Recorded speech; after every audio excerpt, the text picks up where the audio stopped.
రెండుసార్లు క్లుప్తంగా మాట్లాడవచ్చు. ఒక 10-15 నిమిషంలో మా అందరూ కూడా ఓపికగా ఉండి రాష్ట్ర ఉపన్యాసం వరకు కూడా మనం క్రమబద్ధీకరణ రెండు కూడా మనం పాటించుకుంటూ మరి శ్రీనివాస్ గారిని మాట్లాడాల్సిందిగా కోరుతున్నాం. అందరికీ నమస్కారం, అందరికీ జై భీమ్. ఒక్కసారి మన డాక్టర్ బాబాసాహెబ్ అంబేద్కర్ గారికి జోహార్లు తెలియజేసుకుందాం. జోహార్ డాక్టర్ బాబాసాహెబ్ అంబేద్కర్, జోహార్ డాక్టర్ అంబేద్కర్, జోహార్ డాక్టర్ అంబేద్కర్. ఈనాటి ఎస్సీ కులాల ఆత్మీయత సమావేశం ఎన్డీఏ పార్టీ గెలుపు కోసం కేంద్రం రాష్ట్రం తీసుకున్న నిర్ణయాలు ఏవైతే ఉన్నాయో అటు ప్రధానమంత్రి మోడీ గారు, ఇటు రాష్ట్రంలో ఎన్డీఏ ప్రభుత్వానికి సంబంధించి తెలుగుదేశం పార్టీ అధ్యక్షులు చంద్రబాబు నాయుడు గారు, జనసేన పార్టీ అధ్యక్షులు పవన్ కళ్యాణ్ గారు, అలాగే బీజేపీ అధ్యక్షులు మన పురంధేశ్వరరావు గారు, వీరందరూ కలిసి ఈ రాష్ట్ర భవిష్యత్తు కోసం ఈ రాష్ట్రంలో ఒక నరకాసురుడి పరిపాలన జరుగుతూ ఉంది. ఈ రాష్ట్రంలో బడుగు బలహీన వర్గాల అభివృద్ధి వెనక్కిపోయింది.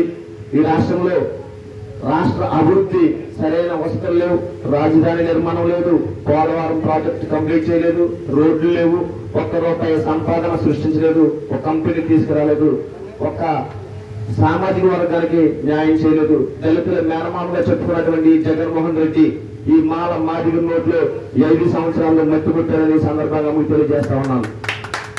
ఈ రోజు ఈ రాష్ట్రంలో ఏ ప్రభుత్వం అధికారంలోకి వచ్చినా నాకున్న ఈ 38 సంవత్సరంలో ఒక 20 సంవత్సరాల నుంచి రాజకీయాల్లో ఉన్నాను.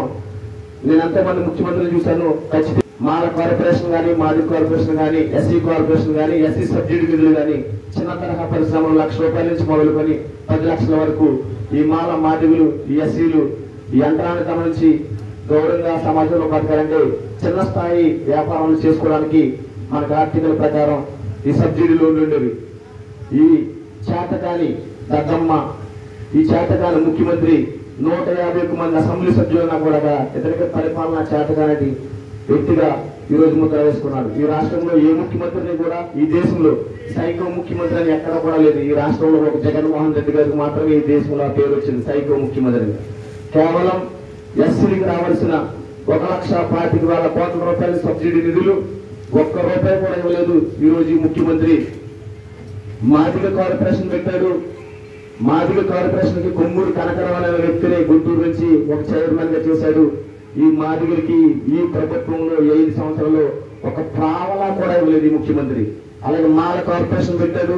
పెద్దపాటి అమ్మాజీ గారిని ఈ రాజోల్ నియోజకవర్గంలో వైఎస్ఆర్ కాంగ్రెస్ పార్టీ నియోజకవర్గ ఇన్ఛార్జిగా తను నియమించాడు, అనేక అల్లర్లు సృష్టించాడు.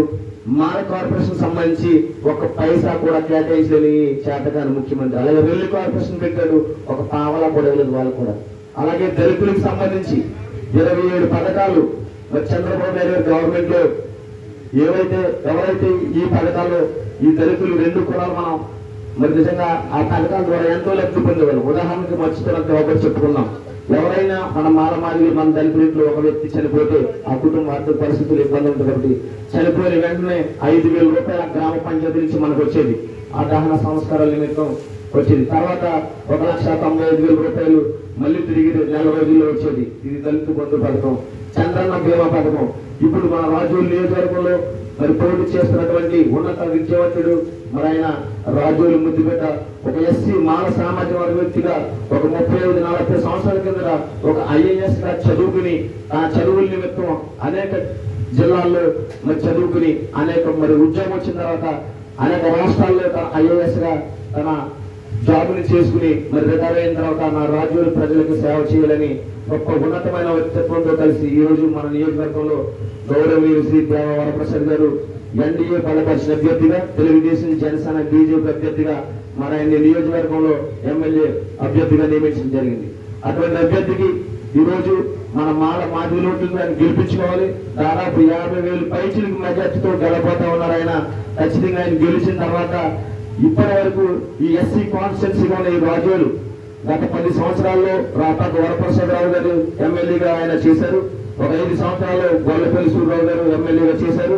ఈ 15 సంవత్సరాలు మన దళిత సామాజిక నుంచి ఎమ్మెల్యేలుగా చేసి ఈ రోజు నేను 59 గ్రామాల్లో ప్రతి మాదిగ పేటకు వెళ్ళాను, ప్రతి మాదిగ మనిషిని కలిశాను, ప్రతి మహిళని కలిశాను.